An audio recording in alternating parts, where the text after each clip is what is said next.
So, after last week's big fight, Canelo Alvarez securing a points win over John Ryder, we ask, what is next for Canelo? With me, I've got my panel members in the house, starting with Shane. What's up, man? But yeah, in terms of what's next for Canelo, in my opinion, I just feel like after watching that performance and the levels of regression throughout the rounds, I feel like at the top level, he's going to struggle to get like real good wins. I know he called out Bivol after the fight. I can only see one winner in that fight. And Benavidez is also a very good opponent on his heels. He's also tried to go after him for years. And Canelo's never really shown a great appetite for that fight. I really feel like he almost has to continue cherry picking his opponents right now, because if he does take any further risks, he's going to take more losses. Do you think you've seen, from what you've seen there, he has what it takes to beat either Bivol, Beterbiev? None of those. He's way past, not way past, but he's definitely past his prime and he's on a slide.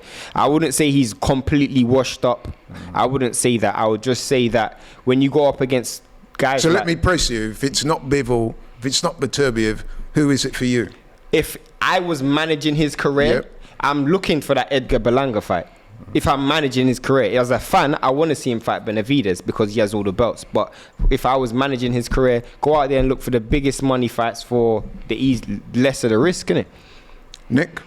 Yeah, the same. I mean, we're taking a lot away from John Ryder there as well. You know, the first half of the fight, it wasn't competitive. It was getting caught and beaten up pretty badly and pretty bloodied, and so big credit to John Ryder for being so tough and fighting back. I think a lot of people will look at him and think, you know, that is a tough fight, and he's always had that problem where the benefit of fighting him isn't big enough to justify how difficult the fight is going to be. So, you know, good luck to him. But yeah, seeing Canelo on the slide is tough. I've been a big Canelo fan for a long time. I think Bivol said something about willing to drop weight and come down a little 168, bit. Willing to go 168. I don't even know if Canelo maybe looks at the Charlo fight, because it's, you know, in terms of, I think Berlanga's the most likely opponent that we'll see, but I don't know if he tries to weight bully and maybe try and go fight people that are a bit smaller than him so that he can try to, you know, impose himself a little bit more. I don't know. It's going to be a real tough one, but I definitely think that I don't think that we'll be seeing Bivol, Beterbiev or Benavidez. I might put them in order of difficulty. I might say Bivol's probably the hardest, Benavidez after that, and then maybe Beterbiev at the bottom. But I don't know. He's not mentioned Beterbiev. The people that he has mentioned is Bivol. Yeah. He says he wants Bivol next. How much he really wants Bivol I rate that. remains to be seen. He can't fight Bivol on that last Man performance. beat you once. You want to go and you want to get your revenge. You know, you want to get your revenge. You want to restate your claim. Do you think he's serious? I do think he's serious. I think you don't get to that level of quality. You don't have the record and the history that he's had without being serious. I don't think he's scared of any of them. So he fights Bivol I think next maybe then? he's 'Cause got voices in his ear. If he's serious, this is Canelo. He's one of the biggest boxers in the world. If he's serious, he can get that fight. Bivol I will think take he that should fight. I think he should fight Bivol next. He fights Bivol. No, but do you think he fights Do Bivol I next? think? I don't know what he goes for. I You don't think know that's a whether he's smart serious thing? or he's not. I don't know who's controlling it. I don't know whether He's Eddie controlling his He's his career. own Eddie promoter. Hearn could be, yeah, but people can be getting in his ears. Do you People can think be that's giving him a smart plan. for him to fight Bivol next? In your opinion, based on what you watched, do you think that's smart? I think for me, the smart move is to fight one of the three Bs, like you said, Beterbiev, Bivol, Benavidez. I think What he about has to Berlanga? fight That's one the of them. fourth B. Berlanga, yeah, the four Bs, the quadruple Bs. He's not going to fight Beterbiev. I think, He's not I think even out of mentioned all Beterbiev. of them, actually, you said it's the most dangerous fight. The least dangerous is actually Bivol, not because he's the easiest fight, but because he's already lost to him. So if he loses to Bivol again, you can say styles make matchups. You know, he's lost to Bivol the first time. He loses again. Does it do that much to his credibility? If he loses to a Benavidez or a Beterbiev, then all of a sudden he's lost to two fighters, Bivol and Beterbiev or someone like that. So at least if he loses to Bivol twice, it doesn't look as bad in history. But I think he needs it, because I don't see those big fights being there forever and ever. Sometimes you take a risk. If you take these easier fights and you let your career stale away or get a bit more stagnant, you take the risk of people losing interests, and then when you get those bigger fights in the end, it's not quite as much money as it would be If now. he does take them names that you just mentioned, all of them are losses. So if I'm managing his career, Apart from maybe Berlanga. No, he beats Berlanga, but I mean everybody else that we've just mentioned, he gets stopped by Beterbiev, absolutely creamed. He gets beaten by Benavidez, and he gets schooled by Bivol. So in my opinion, Can he not raise his game to either of those opponents? No, those guys are I just think better I'll than just him. interject here by saying I do agree with a lot of what pretty much all of you say, but where I would differ slightly is I think although I've accused him of ducking him in the past, I do think that of those, Berlanga, he would beat Berlanga quite easily. But of Bivol and Benavidez, I think Benavidez is a more winnable fight for Canelo than Bivol is. I don't think he's got any chance against Bivol. With Benavidez, I do think he has a window of opportunity there, because Benavidez is quite hittable. He's not got much footwork, so basically you're right in front of Canelo. And if you're right in front of Canelo, he does have a chance of hurting you, if not knocking you out. We've not seen Benavidez test on the whiskers. He has been put down already in his career before, hasn't he? Yeah. And we did see him lose rounds to Caleb Plant. So that is a winnable fight for Canelo. But then he said he doesn't want to fight Mexicans. So, you know what I mean? How that stacks up, I'm not quite sure. But I'm kind of with Shane. I don't see him fighting, although he said on the record he wants Bivol. I just think what's going to happen is we're going to get a few months in, and then we're going to start seeing the negotiations stumble and Laurie, people accusing each other of ducking one another and stuff like that. I wanted to ask you, because you brought up Benavidez. The bigger thing with Benavidez, though, is if you lose to Benavidez, I think that damages your reputation so much. That's why I don't think he takes that Benavidez fight. Because if he loses, because I know Benavidez isn't fully Mexican, but he is going under the mantra of a Mexican fighter. You know, it's almost like a handing over of the torch. Why I think the Berlanga fight's good is because Berlanga is Puerto Rican. The Puerto Rican Mexican. It's also a very rivalry. Winnable fight for him. Yeah, exactly. Extremely winnable. It will sell because a lot I don't think Berlanga's. Well, I know he's not as good as John Ryder. I will openly say that now. So it's a very easy. Yeah, it's an easy fight for Canelo, and the way they sell it, like you said, they'll draw upon the Mexican-Puerto Rican rivalry. Berlanga is very limited. He started off with the 16 first-round KOs against pretty much nobody. Then, as soon as they upped the levels and he fought a couple of people that had a bit of breath in their body, he struggled. But does it make any sense for him to be taking a step down in opposition then? Surely he needs to be building himself back up. Well, he's in the twilight of his career now. I think Saturday night against... Yeah, but as I keep saying... That's not the twilight of his career, yeah. As I keep saying, the guy's been pro since he's 15 years old. There's a lot of mileage on the clock. There is. We've spoken about the wrist injuries, the knee injuries. You saw yourself, James. He's not the same guy he was. He's not. But so fighting John Ryder's already a step down. Surely he wants to build himself up for one last big fight before he goes off. He can't. He will get starched. He just can't. He can't. With that performance against John Ryder, if he's standing there in front of Bivol, he probably gets knocked out. Listen, he's been a great fighter, but I think we all agree the writing's on the wall, bro. Now, if he wants to fight Bivol, fair play to him. I'll give him credit for that. He said he wants to get back. But come on, bro, he's not going to beat Bivol. He's just not. Nope. Beterbiev, he's not even mentioned Beterbiev's name. Benavidez, he's not mentioned Benavidez's name. In fact, he's gone as far as to say he doesn't want to fight Mexican fighters. So Berlanga, whose name keeps cropping up, and he just signed with Matchroom as well. Yeah, he just signed with Matchroom, so trust me, bro, it's going to be Berlanga. Yeah, because he's going to want to maintain his winning record. The Mexican people love him. He's going to want to go out on his career on a high. I agree. But it's not really what you want to see, is it? It's not really what I want to see, but it is what it is in boxing. If he's smart, that's the route he'll take. He might go down the Bivol route, one last blowout, but I think we'll see Berlanga next. So that's what we feel about that. Some other boxing news, I think it would be wise of us to mention. Matchroom have announced two big signings. The first of which is Regis Prograis, current light welterweight champion of the world, WBC. Very good fighter. What's his record? 29 fights, 28 wins, 24 KOs, 1 loss. That was to Josh Taylor. A disputed loss as well. I actually thought he won that fight. Go around the table very quickly. James, Regis Prograis signing. I think it's good. I think it's a good signing from Matchroom. I've actually, like I said, we speak about Matchroom and their signings all a lot. I've expected a lot more from them since the DAZN split. I've expected them to bring in a lot more boxers. I've expected them to try and almost do... I mean, the whole time Eddie Hearney's been talking about doing what Dana White did with the UFC, building his own brand, even talking about building his own belt and building his own thing. I don't think that they've moved enough. I don't think that they've improved the quality of their competition enough. I don't think they've really changed much in their production since leaving Sky. I think this is a good move, like you said. It adds credibility. I mean, look at boxer. They've tried to do it. They only have, what, I think, is it 1 or 2 world champions over at Well, they're boxer? fledgling.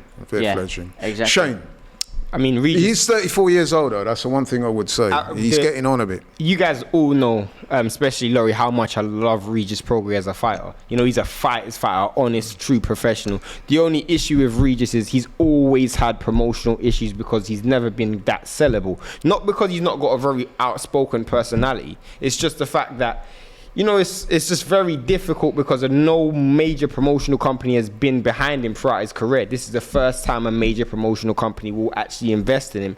The only issue I have is what fights is he going to try and match with him? Obviously... Well, he's got a fight coming up, actually, against Liam Parrow. So of course, but then... Unbeaten Australian fight. I mean, in terms of, like, the major names. Obviously, I heard him talk about Ryan Garcia. I can easily see him fighting... There's no way Ryan Garcia is going to fight. I know, but he mentioned Ryan Garcia. Yeah. And they're both with the zone. He also He would. It's food.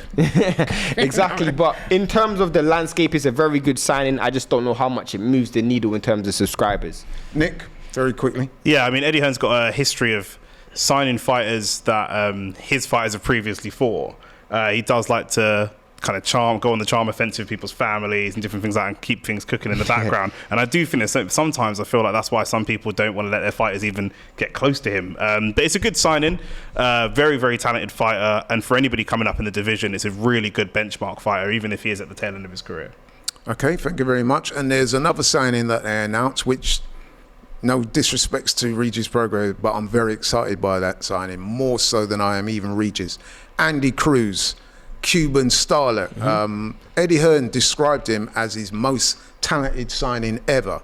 And in terms of pure talent, I would probably agree with that. So Andy Cruz, Cuban fighter, as we said, 28 years old. So he's a bit old for somebody who's just turning professional. 149 amateur fights, 140 wins, just 9 losses. And a few of those are very disputed as well. 3-time amateur world champion. Won the Olympics in 2020, where he beat Keyshawn Davis, who's a top pro currently. He's actually beaten Keyshawn Davis 4 times. Every time they fought, Andy Cruz beat him. Yeah. Phenomenal talent. Really looking forward to it. One thing I would say is Cuban fighters that have turned pro in the past, their style doesn't always cross over well to the pro ranks. They don't really get many knockouts and things like that. That's... You know, I mean, their skill sets are... and the other thing I would say as well is that they don't always bridge the gap in terms of the culture and speaking the language. Yep. So it doesn't make them very sellable. But I'm so much looking forward to seeing this guy fight. We're going to keep it brief, but James, very quickly, Andy Cruz. I think it's exciting, like you said. Only 9 knockouts in that amateur win, 140 wins. It's going to be interesting how he builds himself, because Eddie Hearn's going to have to try and fast track his building, because he's what, 30 years old. So in order to make him 28 or almost 30. So in order to build his star and make him what he did, like do what he did with Anthony Joshua, where he boxed him around the country, he built this big brand. It's going to be very hard to do for someone that age, because, you know, if you want to build a 4 or 5 year project, all of a sudden they're 34, 35, it's going to be quite hard, because then they have to be already at the world level. But if you're talking about talent, this guy's got it in abundance. And if anyone can sell it, if anyone can bridge the gap between the markets, it is Eddie Hearn. When you have Eddie Hearn as your mouthpiece, this is going to be a real test of his gift to the gab. Skills. Yeah. I mean, Shane. We've seen him take fighters out of the amateurs and the Olympics, and they've all been an absolute horror. Like, look at what he done with, obviously, we had Josh Kelly and we had Yelusinov. I mean, he actually done absolute horrible jobs promoting those fighters, so I can't imagine he's going to do anything. Especially Yelusinov. Yelusinov was horrible. But in this situation specifically, I actually feel like he's going to fast track him, as you said, and literally just put him in there with dogs as early as possible, because the truth is, skill-wise, he can actually beat majority of people in 130, 135 and 140. Well, Eddie Hearn said, and I know this bit of promotional garbage, probably, but he said he'd put him in with Tank tomorrow. That's what he said. No, but Nick.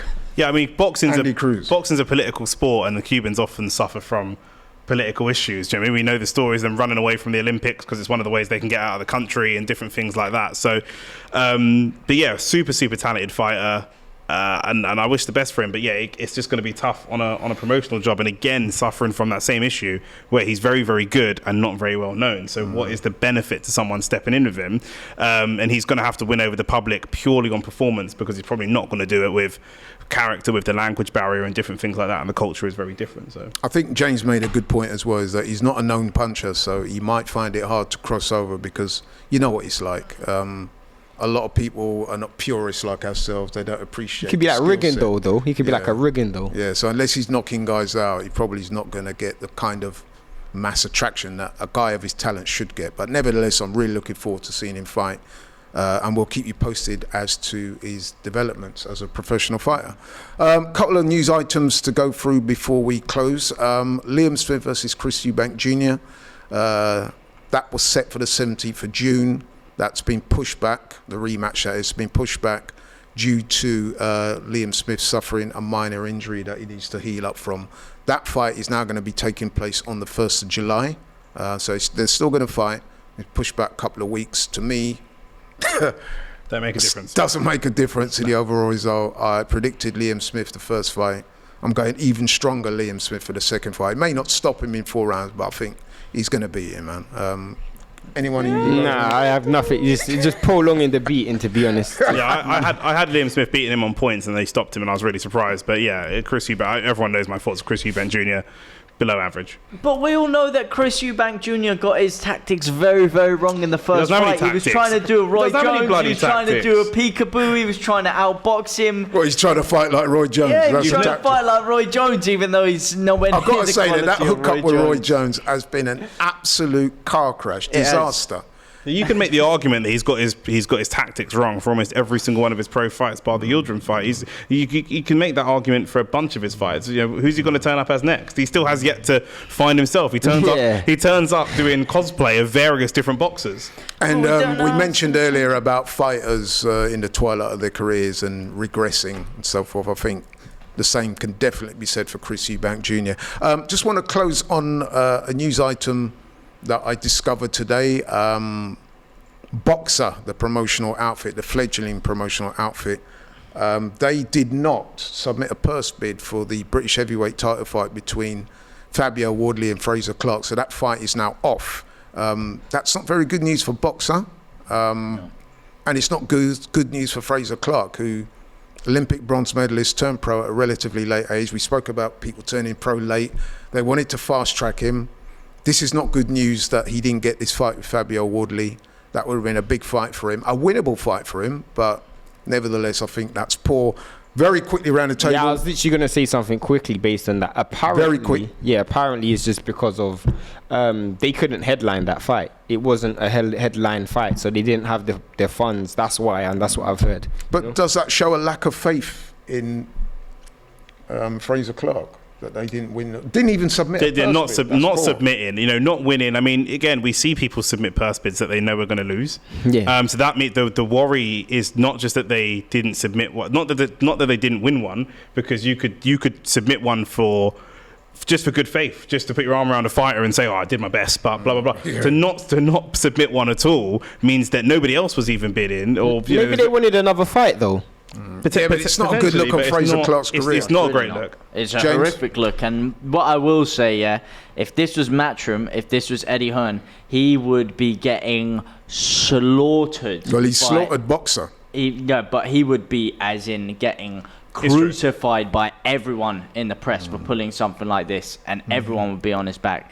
Well, at the time of filming the show, I'm not aware of the reasons why. I'm sure there must be a good reason why for Boxer. I said the reason just now. Well, but is that official though? That's what I literally heard someone say today from Sky. I want to see someone from Boxer. Saying you heard from Sky is different. We thought you meant you heard from down the pub. I want to hear from Ben Shalom. It was like a news report. But have you heard from Ben Shalom? I just heard it from just the Sky News. Well, this is what I'm saying. Maybe I should reserve judgment until I hear from Ben Shalom. What I would say, it's not a good look for them, and it's definitely not a good look for Fraser Clark, who's in his 30s, and he needs to get his career moving. Fabio Wardley's been online dissing Boxer and Fraser Clark, as has Eddie Hearn. And like I said, it's not a good look, but there you go. We'll bring you more news. It's a sad indictment of where everything is back then, because they were meant to be the next big force to try and push boxing forward, but To be fair, they're young in the game and they're trying a thing, but it's not quite happened yet. We've got to give them more time. But anyway, guys, thanks for watching. Appreciate it very much. Keep it locked on DR Sports Boxing. We are every week with lots of news and lots of features. Keep it locked on DR Sports.